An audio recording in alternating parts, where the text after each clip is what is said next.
Patricia Jake has released the statement yekuti Giri wamaitete vashumba vabatwa necancer ari kuti information iyi apiwa one of the wives amucontacta. Welcome back to your channel. Please don't forget to like and subscribe. Unoshaya kuti tiri kureducera here mupain and suffering yevamwe vana kana kuti chii, but Patricia Jake anyora iye akati shame get well soon Giri svikiro akabatwa cancer yemumabhora hangatadze because chiro chakamuchacha chakabhukucha mune dzakawanda: Nigeria, Congo, Tanzania, DRC. Saka the virus was too much, but zvekwamwari, sorry baba Priscilla, one of the wife contacted me just now.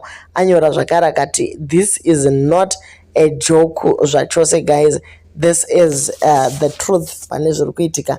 Vamwe vati ko zvino ndo nyaya yaungauya kuti utaure pasocial media here, mashoko awanyora hauoni here kuti anorwadza?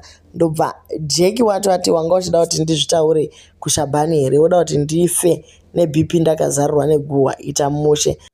Manetizens ana kufara nazvo akati nai Patricia Jake, why would you say that kana waudzwa in confidence nemukadzi wacho one of the wives? Haisi here nyaya yekuti vari kuda kusotesa maititi uye they are doing it kuti vamborirawo mumastreets? Why vakuudza nyaya dzakadaro?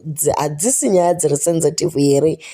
Zvinhu zvine rufu guys mukati zvinhu izvi. Pane misha yakawanda yakaputsika, vabereki vakawanda vakashayika, ende chinonyatsa kurwadza ndechoti maititi baba vavo was going also through the same. So what are you trying to achieve by saying this? Even if it is true, does this need a public platform? So ndo zviri kuitika guys.